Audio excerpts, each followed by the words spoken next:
And ಈ ವಿಜುವಲ್ಸ್ನ ಮತ್ತು teaser ಎಲ್ಲ ನೋಡಿದಾಗ ವಿಜುವಲ್ಸು ಮನ್ಸಿಗೆ ಸಿಕ್ಕಾಪಟ್ಟೆ ಖುಷಿ ಆಯಿತು. ಒಂದು ಫ್ರೆಶ್ನೆಸ್ ಇದೆ. ಆ್ಯಂಡ್ ಪ್ರಮೋದ್ ಸರ್ ಬೇಸಿಕಲಿ ಒಬ್ರು ರೈಟ್ರು, ಲಿರಿಕ್ಸಿಸ್ಟು, ಡೈರೆಕ್ಟರ್ ಆಗಿದ್ದಾರೆ. ಆ್ಯಂಡ್ ಯಾವಾಗಲೂ ಕೂಡ ಒಬ್ರು ರೈಟರ್ ಡೈರೆಕ್ಟರ್ ಆದಾಗ ಏನಾದರೂ ಒಂದು ಹೊಸ ವಿಷಯ ತೊಗೊಂಡ್ಬರ್ತಾರೆ. ಆ ಫ್ರೆಶ್ನೆಸ್ ಇರುತ್ತೆ. ಆ್ಯಂಡ್ ಪ್ರತಿಯೊಂದೂ ಒಂದು ರೀತಿ ಒಂದು ಪ್ಯಾಷನ್ ಇರುತ್ತೆ ಒಳಗಡೆ. ಆ್ಯಂಡ್ ಯಾವಾಗಲೂ ಬರವಣಿಗೆ ಹಿಡಿತ ಚೆನ್ನಾಗಿರುತ್ತೆ ಒಬ್ಬರು ನಿರ್ದೇಶಕರಿಗೆ, ಅಂದರೆ ಲೈಕ್ ಅವ್ರು ರೈಟರ್ ಡೈರೆಕ್ಟರ್ ಆದಾಗ ಅವಷ್ಟು ಕಾಣಿಸ್ತಾ ಇದೆ ವಿಜುವಲ್ಸಲ್ಲಿ. ನನಗೆ ಸುನಿ ಅವ್ರದ್ದು ಇನ್ನೊಂದು ವರ್ಷ ನೋಡೋಂಗಿತ್ತು ಡೈಲಾಗ್ಸ್ ಎಲ್ಲ. ನಾನು ಪವನ್ ಸರ್ಗೆ ಹೇಳ್ತಾ ಇದ್ದೆ ಎಷ್ಟು ಸಖತ್ತಾಗಿದೆ ಡೈಲಾಗ್ಸ್ ಅಂತ. ಎಸ್ಪೆಷಲಿ ಆ ಹ್ಯೂಮರಸ್ ಡೈಲಾಗ್ಸು, ಒಂದು ಕಾಮಿಡಿ ಪಂಚ್ಗಳು ಭಾಳ ಚೆನ್ನಾಗಿದೆ. ಆ್ಯಂಡ್ ಪೇರ್ ಮುದ್ದ ಕಾಣಿಸ್ತಾರೆ ಇಬ್ರು, ತುಂಬ ಚೆನ್ನಾಗಿ ಕಾಣಿಸ್ತೀರ ಸ್ಕ್ರೀನಲ್ಲಿ. ಆ್ಯಂಡ್ ರಂಜಿತ್ ಮತ್ತು ಸ್ಪಂದನ್ ಅವ್ರು ಒಳ್ಳೇದಾಗಲಿ. ಆ್ಯಂಡ್ ಒಳ್ಳೆ ಸ್ಟಾರ್ ಕಾಸ್ಟ್ ಇದೆ, ಅದ್ಭುತ ಕಲಾವಿದರುಗಳಿದ್ದಾರೆ. ರಘು ಸರ್, ಧರ್ಮಣ್ಣ ಸರ್ ಎಲ್ಲರೂ ಇದ್ದಾರೆ.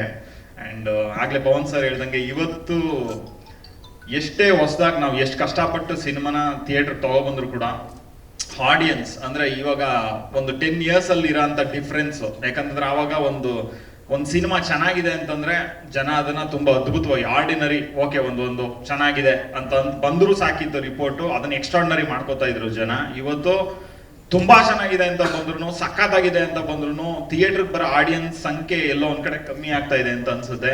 ದಯವಿಟ್ಟು ಎಲ್ಲರೂ ಚಿತ್ರಮಂದಿರಗಳಿಗೆ ಬಂದು ಸಿನಿಮಾ ನೋಡಿ. ಹೌದು, ಎಲ್ಲರಿಗೂ ಮೊಬೈಲ್ ಅನ್ನೋದೊಂದು ಎಂಟರ್ಟೈನ್ಮೆಂಟ್ ಆಗಿ ಕನ್ವರ್ಟ್ ಆಗಿದೆ.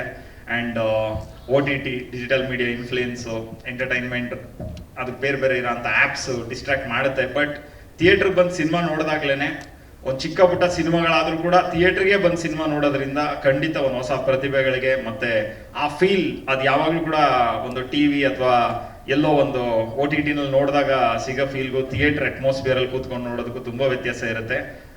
ಈ ಒಂದು ಸಂದರ್ಭದಲ್ಲಿ ದಿಲ್ಖುಷ್ ಇಡೀ ತಂಡಕ್ಕೆ ಶುಭವಾಗಲಿ ಅಂತ ಹಾರೈಸ್ತಾ, ಎಲ್ಲ ತಂತ್ರಜ್ಞರಿಗೆ, ಎಲ್ಲ ಕಲಾವಿದರಿಗೂ ಒಳ್ಳೇದಾಗಲಿ ಅಂತ ಹಾರೈಸ್ತಾ, ದಯವಿಟ್ಟು ಎಲ್ಲ ಥಿಯೇಟರ್ಗೆ ಬಂದು ಕನ್ನಡ ಚಿತ್ರಗಳನ್ನ ನೋಡಿ ಅಂತ ಕೂಡ ನನ್ನ ಕಡೆಯಿಂದ ನಾನು ಮನವಿ ಮಾಡ್ಕೊತೀನಿ. Thank you. ಸಿನಿಮಾ ಶುರು ಮಾಡುವಾಗ ಒಂದು ಎಂಟರ್ಟೈನ್ಮೆಂಟ್ ಸಿನಿಮಾ ಮಾಡಬೇಕು, ಅಂದರೆ ಜನನ್ನ ನಗಿಸ್ಬೇಕು ಮತ್ತು ಅಳಿಸ್ಬೇಕು ಅನ್ನೋ ಅಷ್ಟೇ ಕಾನ್ಸೆಪ್ಟ್ ಇಟ್ಕೊಂಡು ಶುರು ಮಾಡಿದ್ದು. ಕೆಲವೊಂದು ಸೀನ್ಗಳು ತುಂಬ ಚೆನ್ನಾಗಿ ಹಿಂಗೆ ಮಾಡಬೇಕು ಅಂತ, ಅಂದರೆ ಮನ ತಟ್ಟಬೇಕು ಅಂತೇಳಿ ಆ ಥರ ಹೇಳಿದ್ದೀವಿ. ಖಂಡಿತವಾಗೂ ಒಂದು ಒಳ್ಳೆ ಕ್ಲೈಮ್ಯಾಕ್ಸ್ ಆಗುತ್ತೆ. ಲಾಸ್ಟ್ 30 minutes ತುಂಬ ಕನೆಕ್ಟ್ ಆಗ್ತಾರೆ ಎಮೋಷ್ನಲಿ.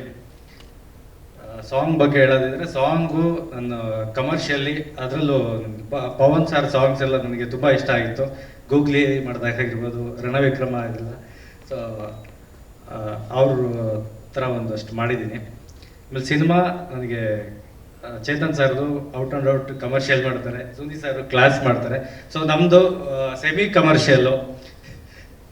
ಸೊ ತುಂಬ ಚೆನ್ನಾಗಿ ಮಾಡಿದ್ದೀವಿ. ಸೊ ಆದಷ್ಟು ಬೇಗ ಥಿಯೇಟ್ರಿಗೆ ಬರುತ್ತೆ, ನೀವೆಲ್ಲ ಸಪೋರ್ಟ್ ಮಾಡಬೇಕು. ಅದೇ ನಿಮ್ಮ ಸಿನಿಮಾದಲ್ಲಿ ಇವರು 3 ಜನ ಝಲಕ್ಕಿದೆ ಅಂತ ಹೇಳ್ತೀರಾ? ಜಿ ಕನ್ನಡ ನ್ಯೂಸ್ ಈಗ ನಿಮ್ಮ ಮನೆಯಲ್ಲೇ ನೋಡಿ.